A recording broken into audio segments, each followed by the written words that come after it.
Goeiemôre en baie welkom by die NG Gemeente Wierda Park se digitale bedieningsplatform en dan spesifiek ook by hierdie preek video vanoggend. Ons skriflesing gaan vanoggend kom uit Psalm 118. 'n Hele paar jaar gelede, goeie 20 jaar gelede, stap ons met ons 5-jarige seun in 'n groot winkelsentrum, besige dag. Baie winkels, baie mense, baie aktiwiteite, baie geluide. Jou sintuie word op verskillende maniere gestimuleer. Maar ergens op 'n stadium pluk hy aan my hand en ek buig af om te hoor wat hy vir my wil sê en hy sê vir my, "Hoor jy die tromboon?" Nou moet ek eerlikwaar sê, in daai oomblik het ek geen idee wat 'n tromboon is nie. Ek het 'n idee dis 'n musiekinstrument.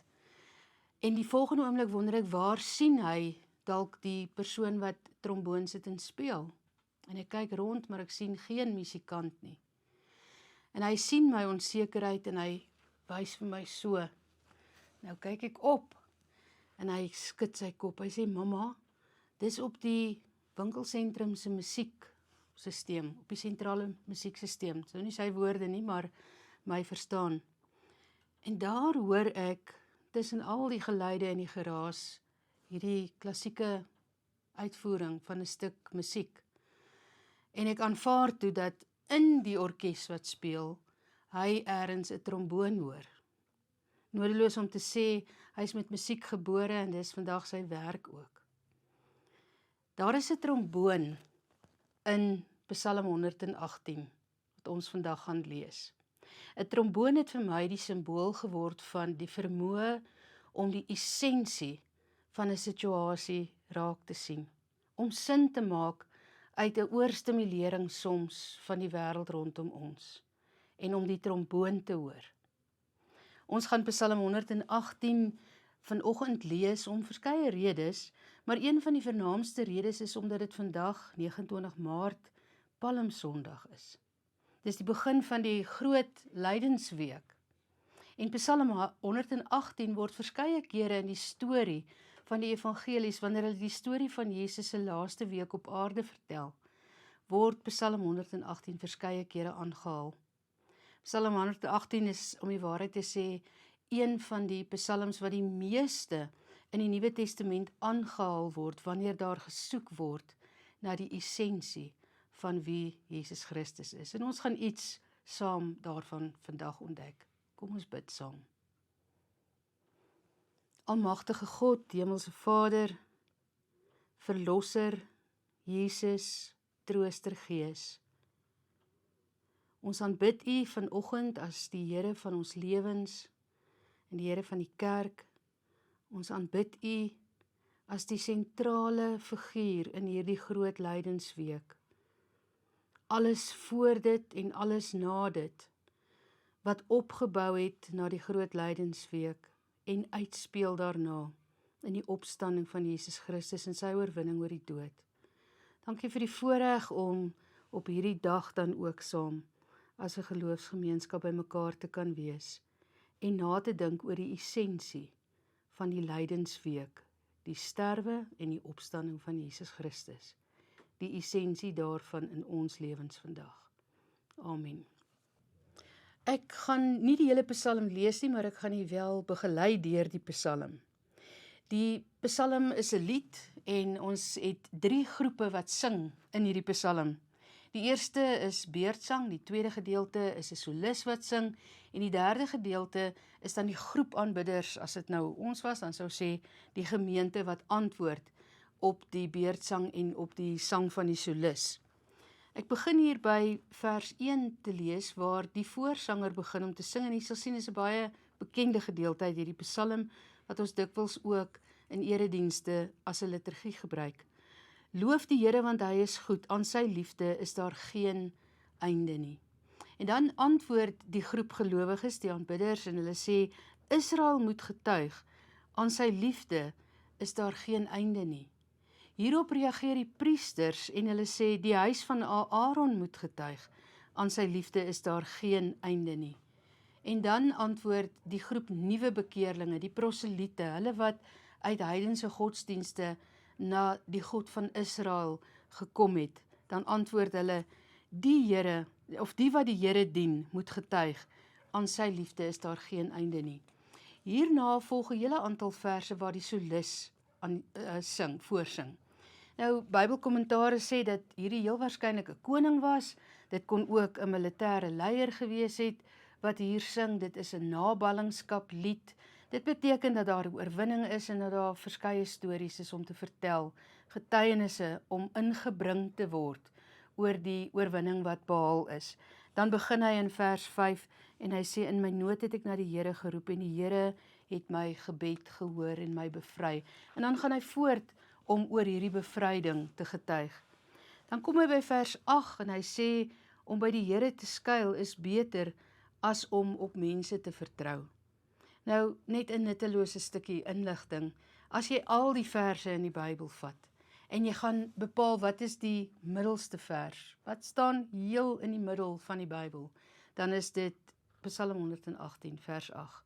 Om by die Here te skuil is beter as om op mense te vertrou. Dan gaan die solis verder en hy van vers 10 af sing hy sê die nasies het van alle kante af op my afgestorm, maar in die naam van die Here wil ek getuig hoe die Here my uit hierdie benoudheid gered het. En hy gaan voort om dit te beskryf, totdat hy by vers 19 kom. Die groep is op pad na die tempel toe, om te gaan aanbid. En dan by vers 19, dan sing die solis, dan sê hy, hier is ons nou by die tempel. Maak die poorte oop, dat ons kan ingaan, dat ons in die teenwoordigheid kan kom van hierdie God, van wie hy pas getuig het. En dan val die gemeente by hom in en sing saam en sê, maak oop die poorte, ons wil inkom, ons wil die Here wat ons gered het, wil ons loof. En dan 'n baie bekende gedeelte, vers 22, sing hulle dan, die klip wat deur die bouers afgekeer is, juis hy het die belangrikste klip in die gebou geword. Dit is deur die Here gedoen en dit is 'n wonder in ons oë. Dan gaan dit voort en seën die priesters, die gemeenskap van gelowiges wat daar aangekom het, groet hulle met 'n seëngroet. Ons seën julle uit die huis van die Here is julle God, hy skenk aan ons die lewe, en dan die woorde hier, begin die fees, wyf met die takke. En dan die laaste 2 verse is dan die groep aanbidders wat weer sing, U is my God, U wil ek loof, my God, U grootheid wil ek besing, loof die Here, want hy is goed, aan sy liefde is daar geen einde nie. Ek dink ek het nou reeds gesê al vroeër dat daar 'n tromboon is in Psalm 118. Hebreëse skrywers was baie lief daarvoor om 'n bepaalde skryftegniek te gebruik, om iets te beklemtoon van dit wat hulle wil oordra. Die spesifieke skryftegniek of grammatikale tegniek wat hier gebruik word, noem ons inclusio. Dit is amper soos om hakkies rondom 'n gedagte te sit wat jy wil uitlig. En hoe dit werk is dat jy reg aan die begin en reg aan die einde die kern van dit wat jy sê herhaal. So reg aan die begin van Psalm 118 staan die woorde, God is goed. Loof die Here, hy is goed, God is goed. En dan reg aan die einde weer staan dieselfde woorde, God is goed. En ek dink, dit is die essensie van wat die skrywer hier wil oordra, die goedheid van God. As ons dink aan die besige winkelsentrum, en as ons dink aan Jesus se laaste week op aarde, is daar soveel ook op bekende verhale wat ons baie goed mee vertroud is. Op Palmsondag het Jesus op die rug van 'n donkie in Jerusalem ingery. En die skare wat hom daar begroet, sing 'n lied, lees gerus Psalm 118 en soek die gedeelte daar, jy sal dit kry. Sing 'n lied, 'n gedeelte uit hierdie lied uit om Jesus te verwelkom in Jerusalem. Deels 'n triomftog, deels 'n intog met trane. Jesus wat hier na die stad kyk, na die gejuig kyk, na die triomf kyk en sê, die essensie hiervan verstaan julle nie. Op die maandag van Jesus se laaste week op aarde, die bekende gedeelte wat hy die tempel reinig, op die Dinsdag, bekende gedeelte wat 300 silwerstukke gebruik word om kosbare nardesolie te koop, om Jesus se voete te salf, Judas se reaksie daarop. Op die Woensdag, Judas se verraad, wanneer hy gaan na die skrifgeleerdes en die fariseërs, en wat hy vir 30 silwerstukke 'n onderhandeling aangaan, die prys van 'n slaaf in Jesus se tyd aangaan, om saam te sweer met die skrifgeleerdes en die fariseërs om Jesus te verraai. Die donderdag, 'n dag vol gepak, besige skedule, Jesus se laaste ete saam met sy disippels, alles wat daar aan tafel gebeur het. Later die aand na Getsemane toe, Judas wat aankom met die soldate, Jesus wat gevange geneem word, Petrus wat Jesus verloon. Maar dit was aan tafel daardie aand wat Jesus ook 'n laaste lied saam met sy disippels gesing het. En teen hierdie tyd behoort hy te kan raai, Psalm 118.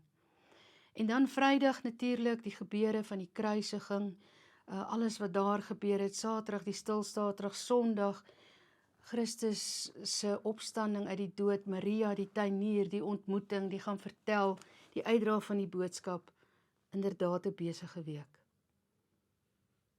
Ons betree nou hierdie week en hierdie gebeure, en vanoggend sê iemand by die werk, sy het eintlik geskrik toe sy besef dat dit is eerskomende Vrydag is dit Paasfees, is dit Goeie Vrydag, en sy het haarself nog hierop ingestel nie. Dit is die belangrikste week, dink ek, in die geloofstradisie van Christen gelowiges en disippels van Jesus Christus 2000 jaar later wat terugkyk op die geskiedenis en vir onsself ook in hierdie tyd die vraag afvra, wat is die essensie van hierdie week? Wat is die betekenis hiervan in ons verhouding met God die Vader, die Seun, die Heilige Gees? Martin Luther, die kerkvader van die Reformatie, het 'n hele boek geskryf oor Psalm 118. In 1530 was hy vir 6 maande in 'n kasteel, die kasteel word genoem die kasteel van Coburg, 'n klein dorpie naby Beire in die suide van Duitsland. En daar het hy weggekruip, en daar het hy geworstel met sy verstaan van die evangelie, die essensie daarvan. Natuurlik in opstand teen die interpretasie van die kerk van daardie tyd oor die essensie van die skrif. En daar, terwyl hy daar is, skryf hy 'n boek, en skryf hy onder andere, of skryf hy verskeie briewe, verskeie geskrifte, maar begin werk hy ook aan die vertaling van die Bybel en werk hy aan hierdie boek rondom Psalm 118, en dan haal hy vers 17 uit. En in vers 17 staan die volgende woorde: Ek sal nie sterwe nie, ek sal lewe, en ek sal van die dade van die Here getuig. Die woorde uit die lied van die Solis. Hierdie woorde grafeer hy teen 'n muur van die kasteel van Coburg uit, waarin hy in sy worsteling sê, ek is onder verdrukking, ek kom in opstand teen die kerk van my tyd, teen al die geestelike leiers na wie ek opgekyk het, en daar's vir my in hierdie omstandighede net een uitkoms, en dis om te verstaan dat God my beskerm en lei in hierdie proses. In hierdie boek praat hy van wat hy noem die oersonde van die mens, dit wat vir ons moeilik is, om die goedheid van God onvoorwaardelik te aanvaar. En dan verwys hy na Genesis 3, wanneer Adam en Eva sondig teen God, die begeerte om te weet wat God weet, te wees soos God is. Die een ding wat God die opdrag gegee het om te sê, julle kan alles hier geniet, julle kan alles hier doen, julle kan voluit hier leef en alles geniet, maar van die boom van kennis en goed en kwaad moet julle wegbly. En dan natuurlik, dit beskou Luther dan as die oersonde, en noem hy dit, in 'n Latynse frase noem hy dit incurvatus in se. Nou na Afrikaans toe vertaal beteken dit die inkromming na die self toe. In plaas van om uit te reik oor te gee na God, die intrek, die indraai, die inbuiging na die self toe. 'n Oud-testamentiese teoloog Hans Joachim Kraus antwoord hierop, en hy sê dit waarvan Martin Luther in sy boek praat, sou 'n mens ook kon noem die evangelie van selfhelp. Om te sê dat ek kan nie my lewe ten volle aan God oorlaat, ek moet maar self ook 'n bietjie inspring. Daar is maar iets wat ek self ook sal moet doen. En hierdie evangelie van selfhelp beskou hy dan as een van die groot redes waarom ons sukkel om van geloof na geloofsvertroue oor te gaan. En gebruik hy hierdie fantastiese beeld wat ek baie goed verstaan. Hy sê dit is een ding om na 'n stoel te kyk en te sê ek glo hierdie stoel sal my hou. Dis 'n ander ding op die stoel te gaan sit. En hy sê ons verstaan nie die essensie van geloof voor ons nie gaan sit in die genade van God, in die liefde van God, in die trou van God, voordat ons nie oorgee nie. Eugene Peterson, wat my persoonlik een van die mees geesgeïnspireerde teoloog van ons tyd is, en dit sien 'n mens ook in sy vertaling, onder andere van die Bybel in die parafrase vertaling, the Message, die manier waarop hy die essensie interpreteer van die evangelie. Eugene Peterson sê daar's eintlik net een manier om van daardie inbuiging na myself, daardie evangelie van selfhelp te bekeer na volle oorgawe aan God en aan die goedheid van God. En dit is in die dissipline van daaglikse gebed. Om in my binnekamer in gesprek met God. Ons verstaan almal iets van die selfhelpkultuur waarin ons leef. Maar Eugene Peterson sê die probleem is, ons eie vermoëns is baie broos, en wanneer ons misluk, loop ons die gevaar om in totale hopeloosheid te verval. Terwyl wanneer ons van ons tekortkominge bewus raak in die trou en in die liefde van God, ons altyd 'n toevlug en 'n heenkome het. Hierdie psalm eindig dan natuurlik wanneer die solis klaar gesing het en die aanbidder spontaan uitbars in 'n loflied. Geloofservarings is aansteeklik, geloofstories is aansteeklik. Daarom in hierdie week luister ons weer na die boodskap van Jesus se laaste week op aarde, die laaste week van sy lewe hier op aarde. En hierdie stories inspireer ons opnuut, as ons daarin slaag om in hierdie week ook op die so what vraag te antwoord. So wat daarvan, as al hierdie dinge gebeur het, en ons daarin slaag om die tromboon in die gebeure van hierdie week te hoor, die essensie van God se goedheid. En as ons daarin slaag om dit van geloof na geloofsvertroue ook in ons lewens in te neem. So kom ons gaan die lydensweek in, kom ons gaan met oop ore en oë in, soos jy na 'n besige winkelsentrum toe gaan, bewus daarvan dat daar baie stimulus sal wees. Dit is ook, ons lewens gaan ook in hierdie week normaalweg voort met werk toe gaan en dis skoolvakansie, die huis is besig. Maar kom ons gaan met oop ore en oop oë, geestelike ingesteldheid, om ook in hierdie week die tromboon te hoor, van God se liefde, God se trou, God se goedheid. Dit is die essensie van die groot lydensweek. Kom ons bid saam. Here, ons sluit vanoggend aan by die beurtsang, die solosang, die groepsang, wanneer ons ook saam bid, saam met die gelowiges en sê, begin die fees, wyf die takke. Dit is die groot lydensweek, dit is 'n belangrike week in ons nadenke oor die essensie van ons geloof. Daarom wil ons vanoggend ook sê, prys hom wat in die naam van die Here kom, hy wat op die rug van 'n donkie ry. Die Here is God, hy skenk aan ons die lewe, hy bewaar ons lewe van dag tot dag. U is my God, u wil ek loof, my God, u grootheid wil ek besing, wil ons besing. Amen. Mag jy 'n wonderlike geseënde dag verder hê en 'n besige week met 'n goeie aanvoeling van die essensie van die betekenis van hierdie week.